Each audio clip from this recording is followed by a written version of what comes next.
Team India के England दौरे के टेस्ट सिलेक्शन से पहले गौतम गंभीर जो कि हेड कोच हैं, उनका एक इंटरव्यू बहुत तेजी से वायरल हो रहा है। इस इंटरव्यू में उन्होंने सिलेक्शन से जुड़ी क्या क्या अहम बातें बताई हैं, यह मैं आपको अपने इस वीडियो में बताता हूं।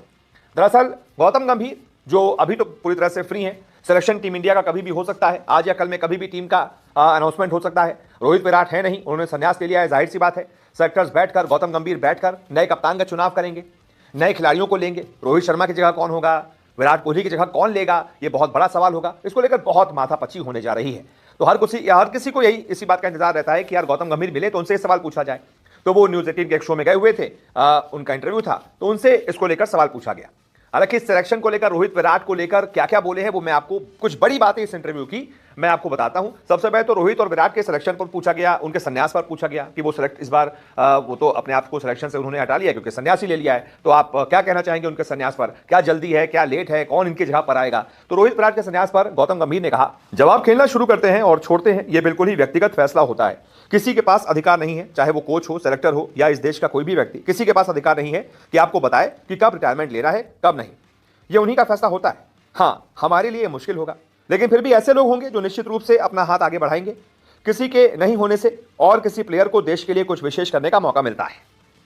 यानी कि मान रहे हैं गौतम गंभीर, पहली बात तो ये कि वो कह रहे हैं कि यार सही समय था, नहीं था, जल्दी ले लिया, देर से लिया, इस पर मैं बोलने वाला कोई नहीं होता हूं। हर प्लेयर की अपनी मर्जी होती है, अपना फैसला होता है, अपना अधिकार होता है, और किसी को उस पर फैसला लेना भी नहीं चाहिए, टिप्पणी भी नहीं करनी चाहिए कि किसी ने जल्दी संन्यास ले लिया, किसी ने लेट संन्यास ले लिया। इसलिए मैं इस पर कुछ नहीं बोलूंगा, ये उनका फैसला था, उन्होंने ले लिया। फिर उसके बाद गौतम गंभीर ने कहा कि हाँ, उनकी कमी जरूर खलेगी, लेकिन ये एक मौका होता है, कुछ प्लेयर्स आगे आएंगे, उनको मौका मिलेगा। जब कोई जाता है तो उसकी जगह कोई और आता है, तो उम्मीद है कि कुछ नए प्लेयर्स आपको टीम में दिखें। गौतम गंभीर ने इसकी हिंट दे दी है कि भाई वो लोग दोनों जाएंगे तो कुछ नए प्लेयर्स को मौका मिलेगा। बुमराह भी जब गए थे, हर्षित राणा को मौका मिला था, अच्छा उन्होंने परफॉर्मेंस किया था ऑस्ट्रेलिया में टेस्ट में। तो गंभीर बता रहे हैं कि एक तरीके से आपको कुछ नए चेहरे टीम में नजर आ सकते हैं, जो कि टेस्ट टीम में रेगुलर अभी चेहरे नहीं है। तो ये कौन से चेहरे होंगे? कुछ युवा चेहरे होंगे, कुछ एक्सपीरियंस होंगे। ये सवाल का जवाब 1 से 2 दिन में मिल जाएगा। इसके अलावा कप्तान को लेकर सवाल पूछा गया कि भाई टेस्ट कप्तानी किसको सौंप सकते हैं, या फिर क्या स्प्लिट कैप्टनसी जो होती है, 3 नए कप्तान हमें देखने को मिलेंगे, क्योंकि T20 की कप्तानी सूर्य कुमार यादव के हाथ में है, वनडे की कप्तानी रोहित शर्मा करेंगे। तो फिर टेस्ट की कप्तानी जाहिर सी बात है, रोहित है नहीं और सूर्य टेस्ट खेलते नहीं, तो जाहिर सी बात है कोई नया कप्तान होगा।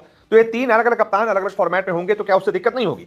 जब ये उनसे सवाल पूछा गया तो गौतम गंभीर ने कहा कि बतौर कोच अगर आप मुझसे पूछेंगे तो एक शख्स के साथ काम करना आसान है, अगर वो तीनों फॉर्मेट का एक कप्तान हो। मैं आदर्श रूप से कह रहा हूं, लेकिन ऐसा कभी नहीं होता, क्योंकि आपको समझना होगा कि आज के दौर में एक कप्तान साल में 12 महीने कप्तानी नहीं कर सकता, क्योंकि आप 10 महीने इंटरनेशनल क्रिकेट खेलते हैं और फिर 2 महीने IPL खेलते हैं। इसलिए कल्पना कीजिए, जो भी भारतीय टीम की कप्तानी कर रहा है वो निश्चित तौर पर फ्रेंचाइजी की कप्तानी भी करेगा। एक युवा खिलाड़ी को साल में 12 महीने टीम की कप्तानी सौंपने से उसकी मानसिक स्थिति और उसके खेल पर बहुत बुरा असर डालता है। इसलिए आदर्श रूप से एक, लेकिन आज के समय में बेहतर है कि 2 हो, क्योंकि जाहिर है दबाव वास्तव में 2 लोगों के बीच बांटा जा सकता है।